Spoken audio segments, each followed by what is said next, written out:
अजून एक घोटाळा आपल्यासमोर आलेला आहे. तो म्हणजे IDFC फर्स्ट बँकमध्ये तब्बल 590 कोटीचा हा घोटाळा आहे मित्रांनो, लक्षात घ्या. आणि हा घोटाळा झालेला आहे चंदीगड शाखेत सरकारी खात्यांमध्ये गैरव्यवहार ते झालेला आहे. आणि काही कर्मचाऱ्यांनाही त्या निलंबित पण केलेलं आहे. आपण या व्हिडिओमध्ये थोडक्यात हे पाहणार आहे.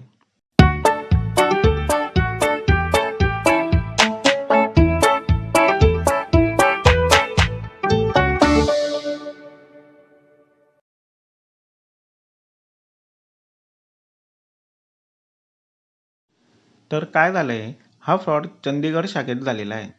हरियाणा सरकारशी संबंधित खात्यांमध्ये बॅलन्स मिसमॅच तिथे आढळून आलेला आहे.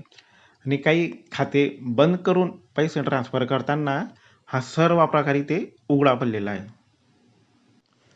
यामध्ये काही बँकेचेच कर्मचारी सहभागी होते आणि त्यांना निलंबित पण केलेलं आहे.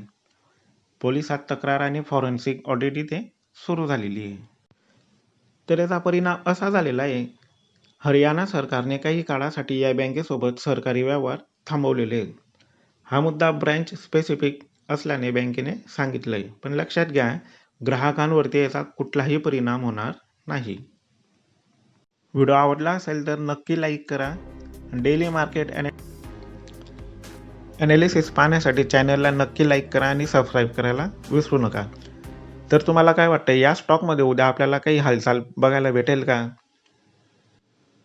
तुमचं मत काय आहे कमेंटमध्ये मला नक्की सांगा.